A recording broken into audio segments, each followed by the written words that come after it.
7h15, place aux experts d'Europe 1. Thomas Soto. Ils sont là les experts, Axel de Tarlet pour l'écho, Antonin André pour la politique et Anne Le Gall pour l'innovation. Bonjour à tous. Bonjour Thomas.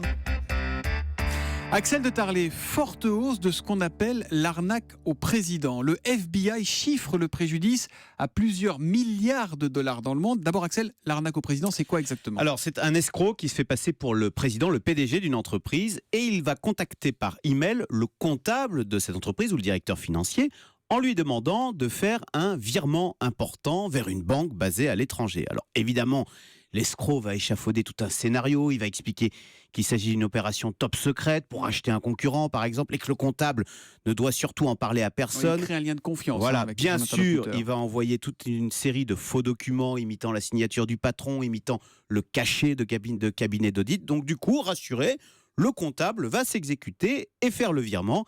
Bien sûr, quand le poteau rosé est découvert, c'est trop tard, l'argent est parti à Mais l'étranger. attendez, Voilà. Axel, cette arnaque, elle est connue, elle est vieille comme le monde, ça marche toujours ça ? Oui, parce que les escrocs se montrent toujours très persuasifs, ils connaissent les procédures internes, il va jouer sur l'intimidation auprès du comptable, ou bien alors mieux, la flatterie. Vous savez, ça marche très bien. Le comptable est flatté d'être mis dans une confidence, dans le secret d'une Il parle opération avec top le boss, secrète. enfin, il croit qu'il Voilà. parle avec le boss. Et qui le flatte, et donc, boum, il s'exécute pour faire plaisir au patron. Voilà. Et donc le FBI chiffre à combien le montant de ces arnaques ? C'est ça qui est impressionnant. Alors, plus de 2 milliards de dollars dans le monde sur les 2 dernières années, c'est en hausse. Le montant moyen de la fraude, c'est 130 000 euros, mais ça peut aller bien plus loin, parce qu'il y a des PME qui se font avoir et qui peuvent ne pas s'en remettre. Il y a des PME qui ont fait faillite, mais vous avez aussi des multinationales.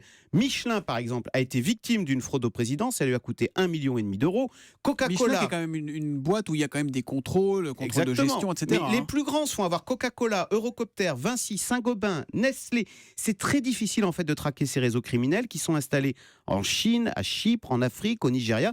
C'est le problème d'Internet qui permet aux réseaux criminels de se jouer des frontières, alors que les législations, les polices sont nationales et sont bien souvent impuissantes au-delà de leurs propres frontières. Voilà donc pour l'arnaque au président qui prospère. On passe d'un président à l'autre, c'est plus le même sujet, c'est avec vous Antonin André, la politique, avec donc cette charge de Martine Aubry dans Le Monde, on en parlait dans le journal de 7h, Martine Aubry qui cible François Hollande et d'ailleurs plus directement encore Manuel Valls. On imagine que le Premier ministre que l'on lui tendu en ce moment sur la défensive, s'en serait bien passé. Ah bah non, c'est exactement le contraire. En fait, il est ravi, Manuel Valls. Il est ravi. Ouais, c'est un bagarreur, un Catalan, il a le sang chaud. Il veut en découdre, mais attention, c'est pas par plaisir de la castagne ou goût de la provoque.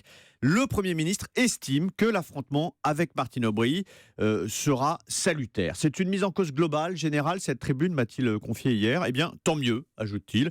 Ça oblige tout le monde à clarifier, à assumer. Il va jusqu'à trouver la situation passionnante. La fracture, Manuel Valls l'assume. On est arrivé au bout de quelque chose. Mais Manuel Valls est donc prêt au duel, en quelque sorte, on l'a compris. On imagine que ça le rapproche encore davantage du président, de François Hollande, du coup ? Alors ça peut vous surprendre, mais c'est un peu le contraire en fait. Manuel J'ai Valls, tout faux, moi, ce matin. Manuel Valls reprend sa liberté, il s'émancipe, et la raison, selon moi, c'est qu'il ne croit plus en François Hollande. Manuel Valls ne croit plus en Non. François Hollande. Prenez la loi El Khomri, c'est l'une des plus importantes de cette fin de quinquennat. Manuel Valls veut l'assumer, la promouvoir haut et fort, cette flexibilité. Et il s'étonne que le président de la République, lui, n'en ait pas dit un mot de cette loi lors de son intervention télévisée. Il ne l'a pas annoncé. François Hollande l'ajoute discret, il se cache quand Manuel Valls veut clarifier. Prenez le remaniement également. Le président remanie pour rassembler la gauche, pour apaiser. 4 jours plus tard, en meeting, Manuel Valls acte la fracture. Il parle de deux gauches irréconciliables. Le président apaise, le Premier ministre clive. Évidemment, mais en même temps, il est loyal, il ne critique pas formellement, on n'entend jamais publiquement critiquer le président. Alors voilà, il reste loyal, vous ne le prendrez jamais en défaut, mais il se distingue. Il se prépare à y aller au cas où François Hollande n'était pas candidat. Qu'est-ce qu'il se dit, Manuel Valls ? Il se dit, comme beaucoup d'observateurs, que c'est vrai que le chômage a reculé le mois dernier, mais l'inversion de la courbe, elle est très très loin, voire compromise. Risque de Brexit, crise budgétaire qui menace en Espagne, fragilité de l'économie italienne, crise des migrants, la croissance qui s'affaisse dans les pays émergents. C'est mort, c'est fini. Le doute sur la candidature de François Hollande a gagné le Premier ministre. C'est sa candidature à lui, à la primaire et à la présidentielle que Manuel Valls prépare dès aujourd'hui, en cherchant en quelque sorte à incarner la deuxième gauche version 2016, le Rocard de Mitterrand. Rocard n'était jamais arrivé, pour le coup, jusqu'à l'Élysée. Non, et on verra justement si Manuel Valls, lui, est dans une reproduction exacte ou s'il parvient à atteindre son rêve. Antonin André qui nous dit 3 choses ce matin. 1, Manuel Valls est ravi de la tribune de Martine Aubry.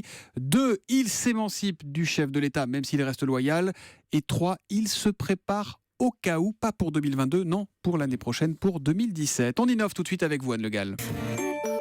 L'innovation, Anne, c'est un bâtiment digne des livres de science-fiction qui pourrait voir le jour en Inde et après-demain, là, en 2020. Voilà, c'est un projet complètement fou. Il faut imaginer 6 tours rondes de 36 étages, des tours en bois qui sont reliées entre elles par de grandes plateformes pour former un cercle. Donc ça donne à la fois l'image d'un vaisseau spatial avec d'immenses jardins suspendus. C'est la campagne en pleine ville. Et puis parce que sur toutes ces plateformes, il y a des poules, des vaches, toutes sortes d'arbres, des arbres fruitiers, des potagers. Ce bâtiment, c'est le dernier projet de Vincent Caillebotte, un architecte belge qui est connu pour ses projets avant-gardistes.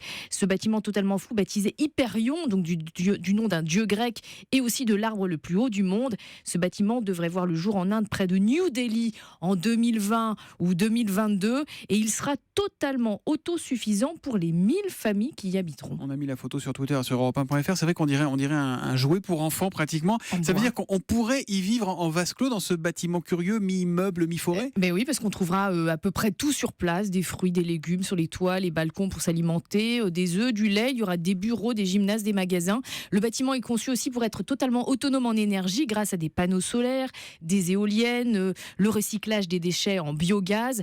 Et ce bâtiment devrait même produire au final plus d'énergie qu'il n'en consomme. Mais c'est un peu utopique, non? C'est un bâtiment qui va vraiment exister ailleurs que sur le papier, ou c'est un prototype, comme on dit? Alors non, le projet est concret, comme l'est un autre projet de bâtiment, d'ailleurs qui va s'achever à Taïwan en 2016, du même architecte. C'est une tour en forme d'hélice ADN, aussi couverte de végétation. Alors c'est vrai que Vincent Caillebotte, il est connu pour des projets assez fous, assez visionnaires, puisqu'il est aussi le père d'un projet de cité nénuphar autonome qui pourrait accueillir des réfugiés climatiques si un jour la montée des océans ne permet plus de vivre sur Terre.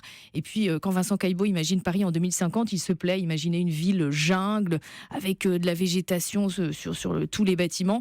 On a envie de le croire. En tout cas, le magazine Time a qualifié cet homme de meilleur architecte écolo-utopiste du moment. C'est un joli titre, ça. Raphaël Antoven nous a rejoint. Je crois que vous avez une petite précision à apporter sur Hyperion, Raphaël. Oh, c'était à vous que je la donnais, Thomas. Je disais que Hyperion n'était pas un dieu, bonjour Anne, mais c'était un titan. Un titan. C'est un titan qui, dans la typologie grecque, est un peu ça différent. Change quoi dans le classement, là, en fait? C'est entre le dieu et le titan.